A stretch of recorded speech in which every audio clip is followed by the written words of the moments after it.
Baik, selamat pagi. Terima kasih atas kesempatan yang diberikan kepada kelompok kami. Di sini kami dari kelompok 6 akan mempresentasikan bahan ajar kami mengenai buku teks dengan materi sistem peredaran darah manusia. Namun sebelum itu di sini kami akan memperkenalkan diri kami masing-masing. Dimulai dari saya atas nama Olivia Maya Bria dengan NPM 33220079. Saya atas nama Hermalin Pascaliakunan dengan NPM 33220084. Saya atas nama Aldo Friendly Lim dengan NPM 33220086. Saya atas nama Maria Fatima Seranahak dengan NPM 33220082. Saya atas nama Yunirio Virgilius Kaba dengan NPM 33220085. Baik, yang pertama pendahuluan. Bahan ajar ini berisi paparan materi tentang sistem peredaran darah yang ditujukan untuk mahasiswa. Materi sistem peredaran darah adalah bagian dari materi yang disampaikan pada mata kuliah perkembangan perangkat pembelajaran dan materi yang juga diajarkan di sekolah menengah, baik sekolah menengah pertama maupun sekolah menengah atas. Materi sistem peredaran darah yang dibahas dalam bahan ajar ini membahas tentang darah, jantung, dan pembuluh darah. Dalam bahan ajar ini dilengkapi dengan ilustrasi yang diambil dari berbagai buku teks yang diperuntukkan untuk perguruan tinggi, korelasi klinis, dan info-info lainnya yang terkait. Capaian pembelajaran yang diharapkan setelah mempelajari bahan ajar ini adalah diharapkan mahasiswa mampu yang pertama menjelaskan struktur dan fungsi darah, yang kedua membedakan struktur dan fungsi setiap komponen darah, baik plasma darah, eritrosit, leukosit, dan trombosit. Yang ketiga menjelaskan proses homeostatis yang terkait dengan proses pembekuan darah. Yang keempat menjelaskan penggolongan darah. Yang kelima memberikan contoh kelalaian yang terjadi pada sistem peredaran darah. Yang keenam menjelaskan struktur dan fungsi jantung. Yang ketujuh menjelaskan siklus jantung. 8 menjelaskan struktur dan fungsi pembuluh darah. 9 membedakan pembuluh darah arteri, vena, dan kapiler. 10 menjelaskan aliran darah, dan 11 menjelaskan tekanan darah. Yang berikut sistem peredaran darah. Sistem sirkulasi dibangun oleh darah sebagai medium transportasi tempat bahan-bahan yang akan disalurkan, dilarutkan, atau diendapkan. Pembuluh darah yang berfungsi sebagai saluran untuk mengarahkan atau mendistribusikan darah dari jantung ke seluruh tubuh dan mengembalikannya ke jantung. Dan jantung yang berfungsi memompa darah agar mengalir ke seluruh jaringan. Yang berikut darah. Secara historis, banyak budaya di dunia, baik kuno maupun modern, meyakini kemangisan darah. Darah dianggap sebagai esensi kehidupan karena hilangnya darah yang tidak terkenal dapat mengakibatkan kematian. Dari zaman dulu, orang telah melihat darah sebagai penyebab adanya kehidupan. Darah juga dikaitkan dengan menentukan karakter dan emosi. Orang dari keturunan bangsawan digambarkan dengan darah biru, sedangkan penjahat dianggap memiliki darah buruk. Dikatakan juga bahwa kemarahan menyebabkan darah mendidih. Bahkan saat ini kita menjadi khawatir ketika kita menemukan diri kita berdarah, dan dampak emosional dari darah sudah cukup untuk membuat banyak orang pingsan saat melihatnya. Darah melakukan banyak fungsi yang penting untuk kehidupan dan dapat mengungkapkan banyak tentang kesalahan kita. Darah adalah jenis jaringan ikat terdiri atas sel-sel, yaitu eritrosit, leukosit, dan trombosit yang terendam pada cairan kompleks. Darah membentuk sekitar 8% dari berat total tubuh. Pergerakan konstan dalam waktu mengalir dalam pembuluh darah menyebabkan unsur-unsur sel tersebar merata di plasma. Komposisi darah. Darah adalah jaringan dan seperti jaringan apapun mengandung sel dan fragmen sel. Secara kolektif, sel-sel dan fragmen sel disebut elemen padat. Sel dan fragmen sel tersuspensi dalam cairan yang disebut plasma. Oleh karena itu, darah diklasifikasikan sebagai jaringan ikat cair. Gambar 3 berikut menggambarkan komposisi darah setelah darah disentrifugasi. Elemen padat pada darah adalah sel darah merah atau eritrosit, sel darah putih atau leukosit, dan keping darah trombosit. Gambar 4, bagian ini diproduksi di sumsum. Tulang merah yang dapat ditemukan di sebagian besar tulang anak, tetapi hanya dalam tulang tertentu pada orang dewasa. Yang kedua, plasma. Capaian pembelajaran setelah mempelajari bagian ini, mahasiswa diharapkan mampu menjelaskan komponen-komponen yang terdapat dalam plasma darah dan mendeskripsikan fungsi dari protein plasma.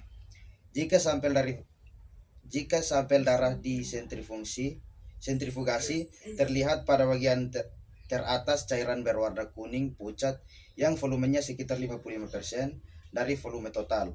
Cairan tersebut dinamakan plasma. Plasma adalah media transportasi bagi sel-sel darah dan trombosit sekitar 90%. Dari plasma adalah air. Baik, tabel 1, komposisi plasma dan fungsinya. Komponen plasma terdapat air dan fungsinya sebagai pelarut dan media suspensi bagi komponen darah. Yang berikut, komponen plasma terdapat ion, fungsinya sebagai terlibat dalam potensial membran dan keseimbangan asam basa. Yang berikut, terdapat limbah, fungsinya produk pemecahan metabolisme protein diekskresikan oleh ginjal. Yang berikut, terdapat asam laktat dan fungsinya produk respirasi anaerobik dikonversi menjadi gula di hati.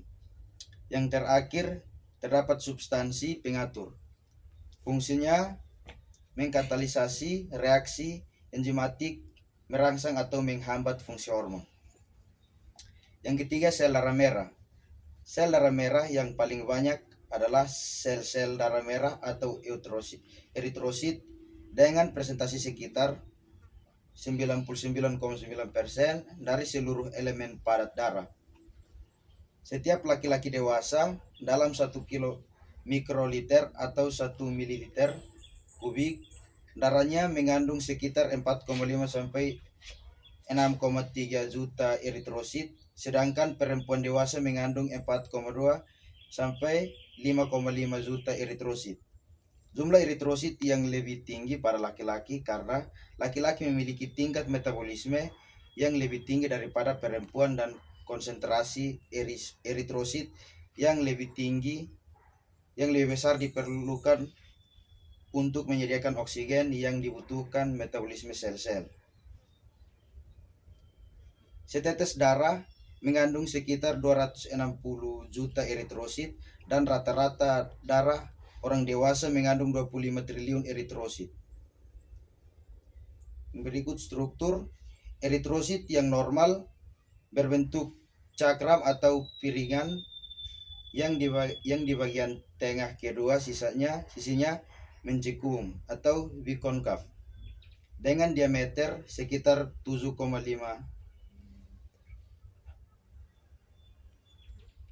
Bentuk bikonkav memberikan keuntungan yaitu menjadikan eritrosit memiliki permukaan yang lebih luas bagi difusi oksigen dibandingkan dengan bentuk bulat datar dengan ukuran yang sama dan membuat pergerakan gas ke dalam dan keluar sel berlangsung lebih cepat.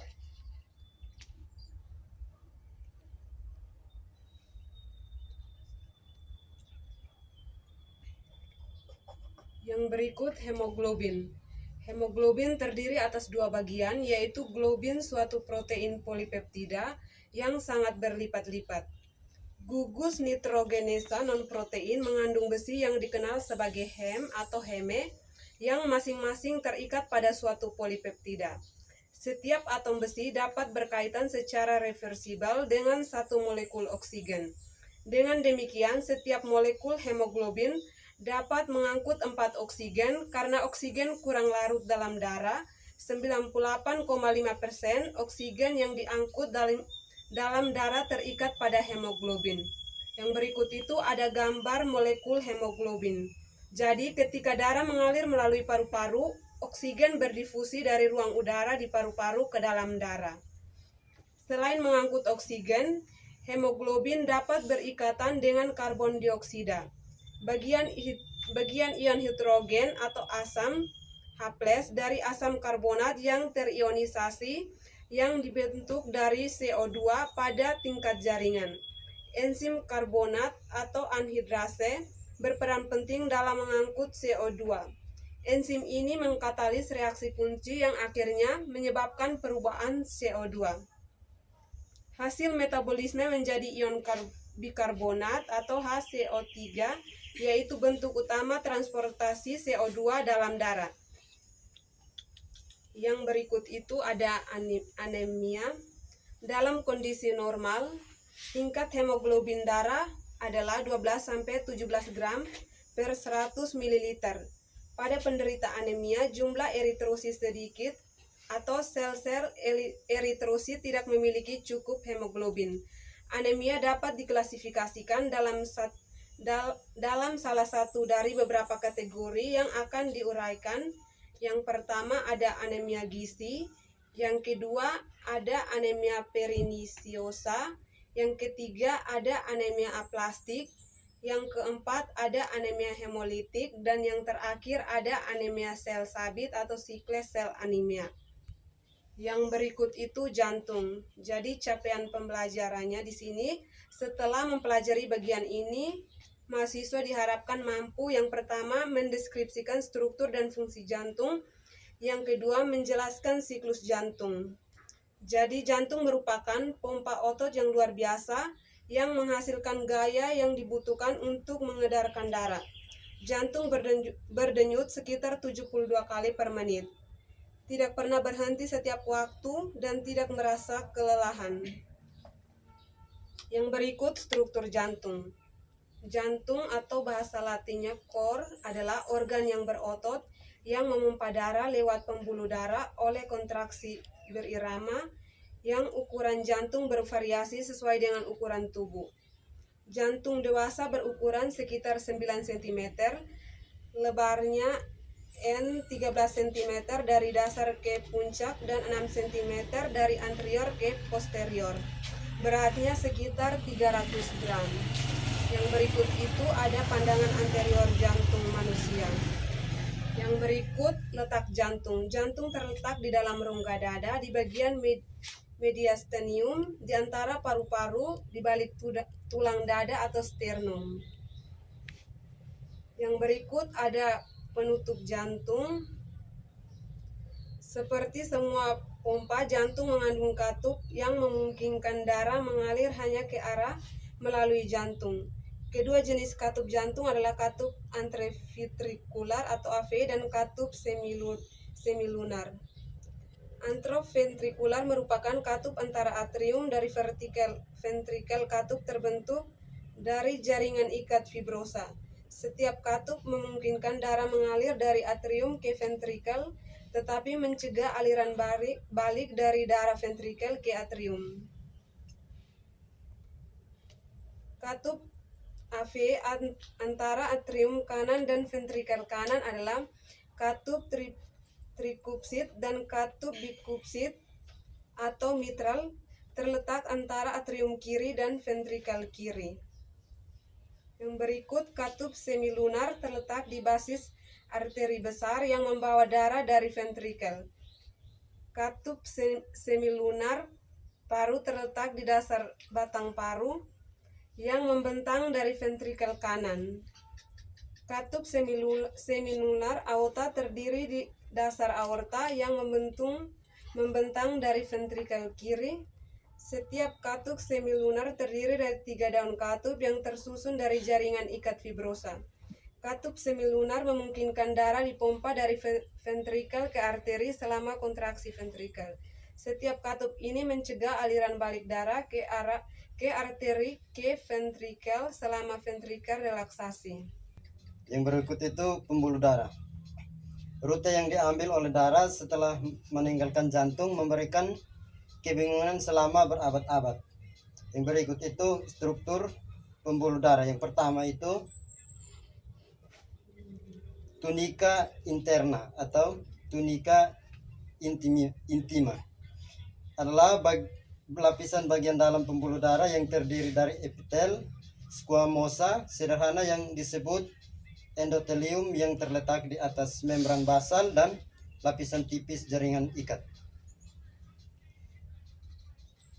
Endotelium bertindak sebagai penghalang selektif permabel untuk bahan yang akan memasuki atau meninggalkan aliran darah, mengeluarkan bahan kimia yang merangsang perlebaran atau penyempitan kapal, dan biasanya menolak sel darah dan trombosit sehingga mereka mengalir bebas tanpa menempel pada dinding pembuluh darah. Ketika endotelium rusak, trombosi membentuk gumpalan darah dan ketika jaringan di sekitar pembuluh darah mengalami peredangan, sel-sel endotel menghasilkan molekul sel adhesi yang menyebabkan leukosit untuk memenuhi permukaan. Yang kedua itu tunika media, adalah lapisan tengah, biasanya paling tebal. Ini terdiri dari otot polos, kolagen, dan dalam beberapa kasus jaringan elastis. Yang ketiga itu tunika eksterna, adalah lapisan terluar. Ini terdiri dari jaringan ikat longgar yang sering menyatu dengan pembuluh darah, saraf, atau organ lain di sekitarnya. Yang berikut itu jenis pembuluh darah. Terdapat 3 jenis pembuluh darah, yaitu arteri, kapiler, dan vena. Pembahasan yang pertama, arteri. Arteri membawa darah dari jantung. Arteri bercabang berulang kali menjadi lebih kecil, dan arteri yang paling kecil akhirnya membentuk arteri mikroskopis yang disebut arteriol. Cabang-cabang arteri atau arteriol, ketebalan lapisan ototnya berkurang. Dinding arteriol terkecil hanya terdiri dari endotelium dan beberapa serat otot polos yang mengelilinginya. Arteri, terutama arteriol, memainkan peran penting dalam mengendalikan aliran darah dan tekanan darah. Yang berikut kapiler. Arteriol terhubung dengan kapiler, pembuluh darah paling banyak dan paling kecil. Diameter sebuah kapiler sangat kecil, sehingga eritrosit harus melewatinya dalam filie tunggal. Dinding kapiler hanya terdiri dari endotelium yang memungkinkan pertukaran bahan antara darah di kapiler dan sel-sel tubuh. Distribusi kapiler dalam jaringan tubuh bervariasi dengan aktivitas metabolik dari setiap jaringan. Kapiler terutama melimpah di jaringan aktif seperti jaringan otot dan saraf, di mana hampir setiap sel dekat dengan kapiler. Kapiler kurang melimpah di jaringan ikat dan mereka tidak hadir di beberapa jaringan seperti tulang rawan, epidermis dan lensa, dan kornea mata. Yang berikut gangguan pada jantung dan pembuluh darah. Yang pertama, otot jantung yang lemah. Penyakit ini adalah kelainan bawaan sejak lahir. Otot jantung yang lemah membuat penderita tak dapat melakukan aktivitas yang berlebihan karena pemaksaan kinerja jantung yang berlebihan akan menimbulkan rasa sakit di bagian dada dan kadangkala dapat menyebabkan tubuh menjadi nampak kebiru-biruan. Yang kedua, jantung bocor. Adanya celah antara serambi kanan dan serambi kiri oleh karena tidak sempurnanya pembentukan lapisan yang memisahkan antara kedua serambi saat penderita masih dalam kandungan. Hal ini menyebabkan darah bersih dan darah kotor tercampur. Penyakit ini juga membuat penderita tidak dapat melakukan aktivitas yang berat, karena aktivitas yang berat hampir dapat dipastikan akan membuat tubuh penderita menjadi biru dan sesak nafas, walaupun tidak menyebabkan rasa sakit di dada. Yang ketiga, serangan jantung. Serangan jantung adalah sebuah kondisi yang menyebabkan jantung sama sekali tidak berfungsi. Kondisi ini biasanya terjadi mendadak dan sering disebut gagal jantung. Penyebab gagal jantung bervariasi, namun penyebab utamanya biasanya adalah terhambatnya suplai darah ke otot-otot jantung. Yang berikut, aterosklerosis, akumulasi lemak kolesterol pada dinding pembuluh darah. Yang berikut, stroke, pecahnya pembuluh darah di otak sehingga otak kekurangan oksigen bisa menyebabkan kelumpuhan dan kematian. Baik, inilah hasil presentasi dari kami kelompok 6. Selamat pagi, sekian dan terima kasih.